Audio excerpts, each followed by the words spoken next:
Hi hello నమస్తే welcome to social post. ఈరోజు మనతో స్టూడియోలో AMFI certified mutual fund distributor Bonigala Solomon గారు ఉన్నారు.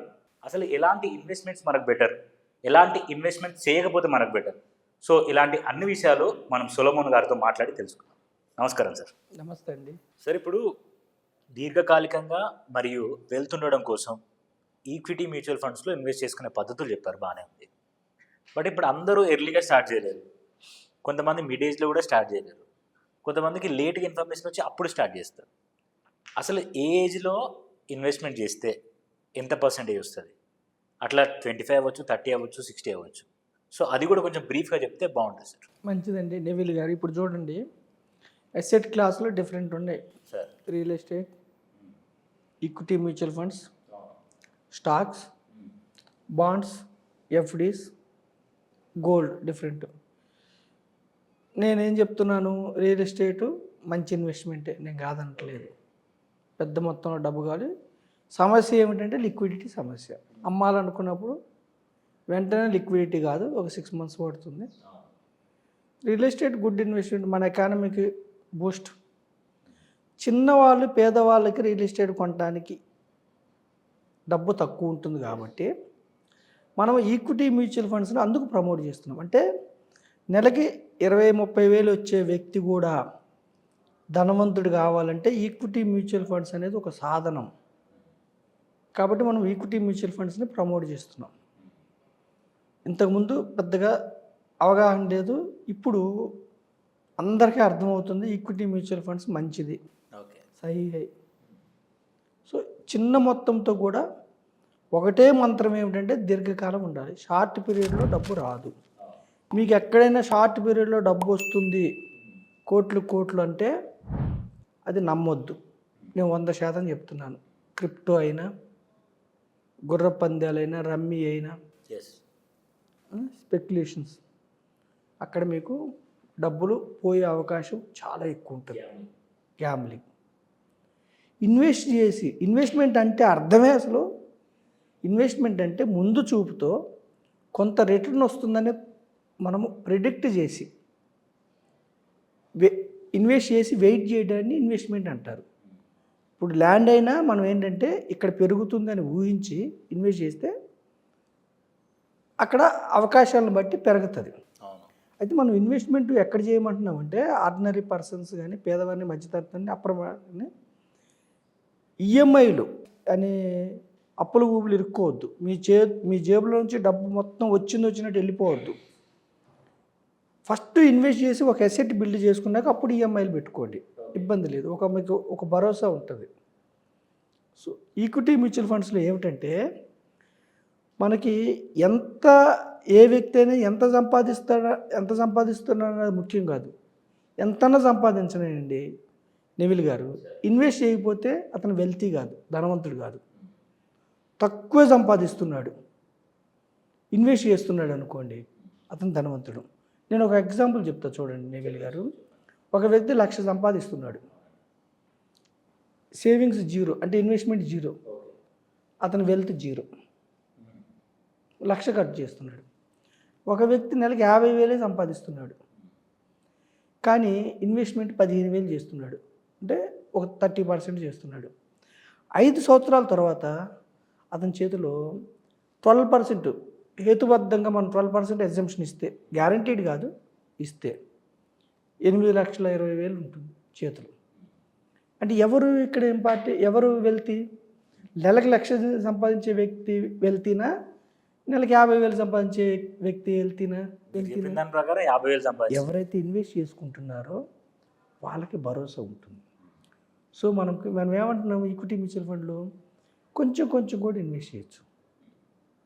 ఒక 30,000 వస్తుంది అనుకోండి, ఒక 10%, ఒక 20% అంటే 6,000 చేసుకుంటే, ఇక్కడ మీ ఈక్విటీ మ్యూచువల్ ఫండ్స్ సెబీ అండర్లో ఉంటాయండి, సెక్యూరిటీస్ ఎక్స్చేంజ్ బోర్డ్. అంటే ఫ్రాడ్ చేసి పారిపోవడానికి ఉండదు, లీగల్.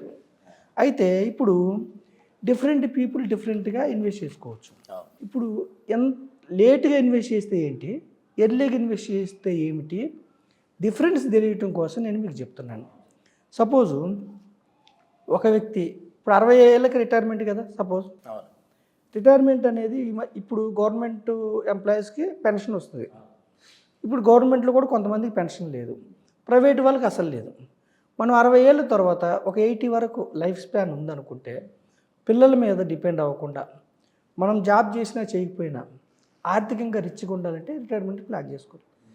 ఓకేనా? రిటైర్మెంట్ ఎట్లా ప్లాన్ చేసుకోవాలంటే వైజ్గా ఇన్వెస్ట్ చేయాలి. ఇప్పుడు చూడండి, నెలకి 10,000, మంత్లీ 10,000. 55 సంవత్సరాలు ఉన్న వ్యక్తి 55 సంవత్సరాలు ఉన్న వ్యక్తి ఇన్వెస్ట్ చేస్తే 60 ఏళ్ళ వరకు అతను కట్టేది ఎంత? 6 లక్షలు. 12% లెక్కేస్తే అతనికి సుమారుగా 8 లక్షల వరకు వస్తుంది. సుమారుగా అంటే 8 కొంచెం ఎక్కువ వస్తుంది, 2 లక్షలు. అయితే ఎవరైతే వ్యక్తి 50 సంవత్సరాల్లో స్టార్ట్ చేస్తారో, అంటే ఒక 5 సంవత్సరాల ముందు 60 సంవత్సరాల వరకు అతను పే చేస్తే 12 లక్షలు పే చేస్తారు. నేను ఫ్రాక్షన్స్ ఇక్కడ చెప్పట్లేదు, 1000, 12 లక్షలు పే చేస్తారు. అతనికి 23 లక్షలు వస్తుంది. 12% ఎగ్జంప్షన్ అంటే డబల్ అవుద్ది. ఎవరైతే 45 ఇయర్స్లో స్టార్ట్ చేస్తారో, 45 నుంచి 60 వరకు అంటే 15 సంవత్సరాలు పే చేస్తారో, అతను 18 లక్షలు పే చేస్తారు. నెలకు 10,000 లెక్కలు. ఇక్కడ 50 లక్షలు వస్తుంది 12% లెక్కేస్తే. ఓకేనా? ఎవరైతే 40 ఇయర్స్లో స్టార్ట్ చేస్తారో, 40 సంవత్సరాలు ఏజ్ ఉన్నప్పుడు నెలకు 10,000 ఇన్వెస్ట్మెంట్ స్టార్ట్ చేస్తారో, 60 వరకు అతను కడితే 24 lakhs కడతాడు. వచ్చేది 1 crore, 12%.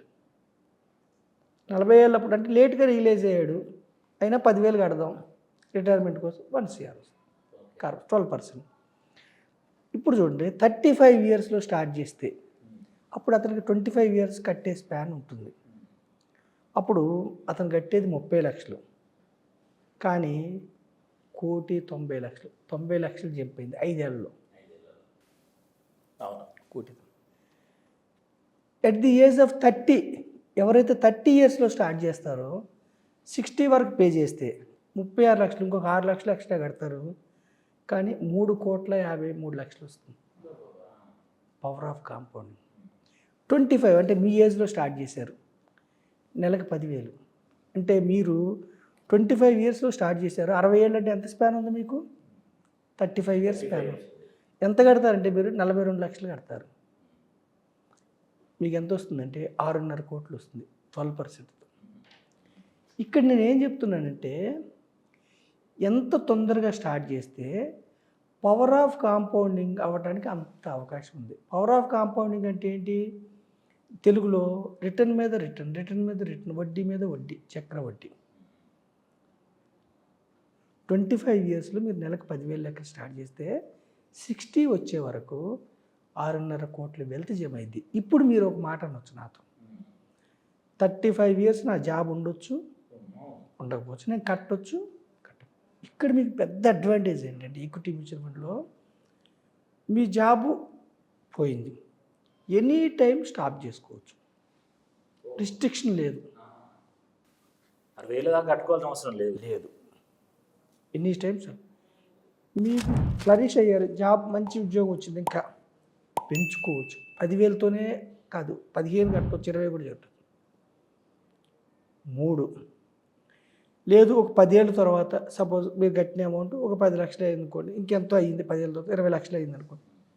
నీడ్ ఉంది ఒక 5 లక్షలు, 2 లక్షలు, 3 లక్షలు, ఎనీ టైం తీసుకోవచ్చు. 3 వర్కింగ్ డేస్లో క్రెడిట్ అవుతుంది. మీరు మొబైల్లో రిడెంప్షన్ అనే బటన్ ప్రెస్ చేశారా, ప్రపంచం బద్దలైన 3వ రోజు డబ్బు జమ అవుద్ది. సాటర్డే సండే కౌంట్ ఉండదు 3 వర్కింగ్ డేస్లో. ఈ 3 వర్కింగ్ డేస్ని సెబీ ఇంకా తగ్గించబోతుంది. అంటే జాబ్ ఎంటర్ అయ్యేటప్పుడు మంచి ఎక్కువగా ఎంటర్ అండి ఈక్విటీ మ్యూచువల్ ఫండ్లో. మీరు జాబ్ పోయినప్పుడు, మీకు ఆర్థిక ఇబ్బందులు వచ్చినప్పుడు మీకేమవుతుంది, ఒక భరోసా ఉంటుంది. ఎంటర్ అయ్యేటప్పుడు మీరు చక్కగా ఎంటర్ కండి, ఒక భరోసా ఉంటుంది, ఆర్థిక భద్రత ఉంటుంది. కారు కొనుక్కోవాలా, మధ్యలో కొనుక్కోవచ్చు. ఇల్లు కొనుక్కోవాలా, కొనుక్కోవచ్చు. కిడ్స్ ఎడ్యుకేషన్కి తీసుకోవాలా, తీసుకోవచ్చు. అంటే ఈక్విటీ మ్యూచువల్ ఫండ్ మీకు ఎంత ఫ్లెక్సిబిలిటీ అంటే ఎప్పుడైనా తీసుకోవచ్చు మీరు. Okay sir. అకౌంట్లోనే క్రెడిట్ అవుతాయి. ఓకే. ఎవ్వరు డిస్ట్రిబ్యూటర్ లేకపోయినా తీసుకోవచ్చు. మొబైల్లో మీ చేతిలోనే ఉంటుంది. సో ఎంత తొందరగా మీరు స్టార్ట్ చేస్తే, ఎంత ఎర్లీగా స్టార్ట్ చేస్తే మీకు అంత వెల్త్ క్రియేట్ అవుతుంది. అయితే ఇక్కడ మీరు అర్థం చేసుకోవాల్సింది ఏంటంటే ఈక్విటీ మ్యూచువల్ ఫండ్ రిటర్న్స్ అనేది గ్యారంటీ కాదు, subject to market risk. Market ఒడిదుడుకులకు లోబడి ఉంటుంది. మరి మార్కెట్ ఒడిదుడుకులు ఎప్పుడు నెగిటివ్ ఉంటుందా? 1 year 2 years ఉంటుంది. ఎవరైతే సెన్సెక్స్లో 10 సంవత్సరాల పాటు ఇన్వెస్ట్ చేశారో 10 ఏళ్ళు చూస్తే రోల్ బ్యాక్ రిటర్న్స్, అంటే ఏ సంవత్సరం అన్నా పెట్టండి, 10 years రిటర్న్స్ చూస్తే నెగిటివ్ రిటర్న్స్ లేవు. 1 to 3 years నెగిటివ్ రిటర్న్స్ ఉంటాయి. 5 years అబోవ్ ఉంటే రోల్ బ్యాక్ రిటర్న్స్, అంటే ఏ సంవత్సరం పెట్టండి, మీరు 10 ఏళ్ళు ఆగారనుకోండి, there is no negative returns. ఫ్యూచర్లో కూడా ఎలా ఉంటుందంటే సమ్ టైమ్స్ డివియేట్ అవుతుంది. మ్యాక్సిమం ఎకానమీ ఎలా ఉంటుందో మన దేశ ఎకానమీ, ఈక్విటీ రిటర్న్స్ అలా ఉంటాయి. సో మనం ఈ ఎపిసోడ్ ద్వారా ప్రజలకు చెప్పేది ఏమిటంటే, డెవిల్ గారు, డిఫరెంట్ ఏజెస్లో మీరు ఇన్వెస్ట్ చేసుకోవచ్చు రిస్క్ని బట్టి. కానీ మోర్ దెన్ 5 years ఉంటే ఈక్విటీ మ్యూచువల్ ఫండ్లో పాజిటివ్ రిటర్న్స్ వస్తాయి. మీకు పవర్ ఆఫ్ కాంపౌండింగ్ వర్కౌట్ అవ్వాలంటే దీర్ఘకాలం ఉండండి. కట్టుకున్నంత కాలం కట్టుకోండి, తర్వాత కూడా మొత్తం తీసుకోవద్దు, అక్కడ ఉంచండి. అక్కడ ఉంచితే కూడా మీ డబ్బు మీకోసం పనిచేస్తుంది, మీ వెల్త్ మీకోసం పనిచేస్తుంది. మీకోసం 50 కంపెనీస్లో. సో ఎంత తక్కువ అన్నది కాదు ఇంపార్టెంట్, ఇన్వెస్ట్ చేయండి, దీర్ఘకాలం ఉండండి. పవర్ ఆఫ్ కాంపౌండింగ్ అనే వెపన్ ద్వారా మీ యొక్క పేదరికం కానీ, లేదంటే అన్ని ఫినాన్షియల్ గోల్స్, రిటైర్మెంట్ కావచ్చు, కారు కావచ్చు, what ever it may be, ఇల్లు కావచ్చు, కిడ్స్, అన్ని financial goals equity mutual fund ద్వారా పూర్తవుతాయి. కాబట్టి మన ఛానల్ ద్వారా నేను మరీ ఈక్విటీ మ్యూచువల్ ఫండ్స్ని ప్రమోట్ చేస్తున్నాను. సబ్జెక్ట్ టు మార్కెట్ రిస్క్ ఉంటుంది, కానీ 12% రిటర్న్స్ ఇవ్వడానికి మనకు ఒక హేతుబద్ధత ఉంది. అదండి. Thank you sir, thank you so much. Welcome అండి. Thank you.